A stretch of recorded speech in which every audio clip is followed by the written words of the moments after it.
Welcome back, everyone.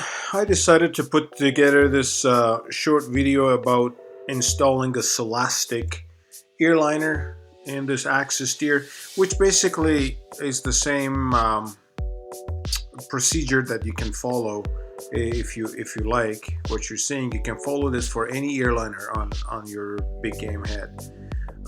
So basically, what I like to do, I like to build up the muscles that are usually on the earliner.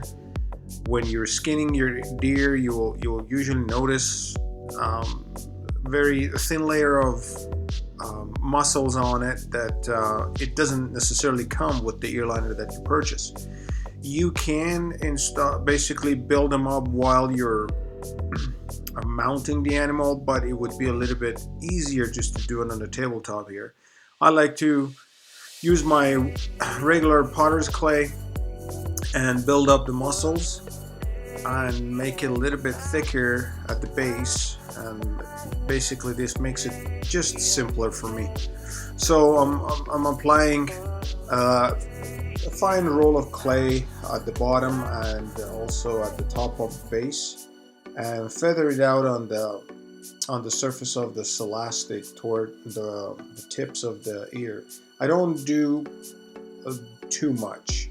It's just enlarging it to the size that I feel is natural when I'm skinning an animal, and then I'll do a little bit more when I am basically working on the mannequin. So, and also when you have a clay ear butt made on the mannequin and your ear liners have clay on it, there is a much better contact and adhesion between the two clay material, so it really blends in and it works great.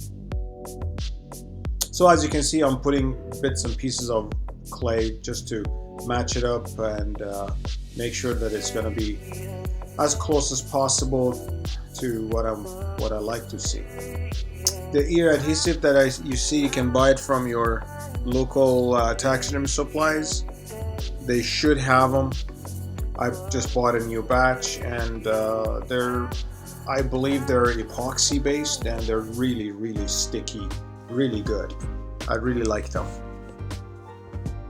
You can use Bondo as well, but this is much nicer.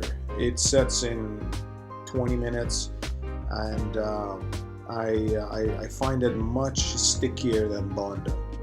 And inside of the ear, where you're basically working your ear skin in the inside, which is basically concave part of the ear, that's exactly where the drumming happens. It means when the skin is drying, it's going to get shrunk down, and it's going to lose some size, and that's where it's going to get lifted. If it's not glued down solid, it's going to get lifted off of the ear liner. So as the instruction on these ear adhesive says, it's just 50-50 part. You gotta blend and mix them very well. Just don't get any of that on your fingers or on the hair. It's really sticky.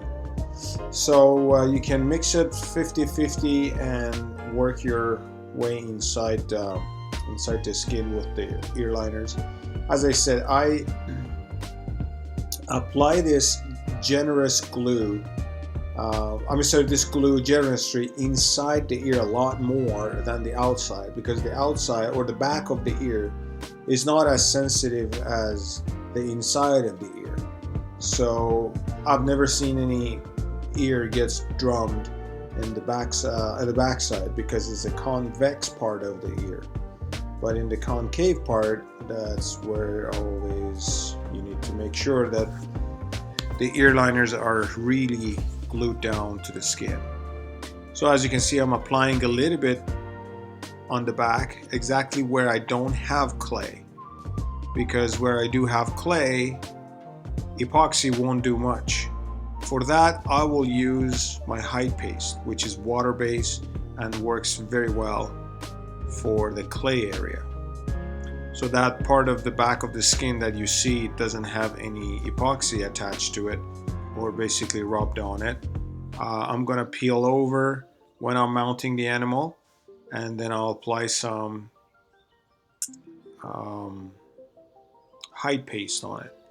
So you just make sure that you have to model the glue, squeeze it around, make sure that it's not all bunched up. Push it with your finger all the way inside the ear, and make sure that the edges are not too thick.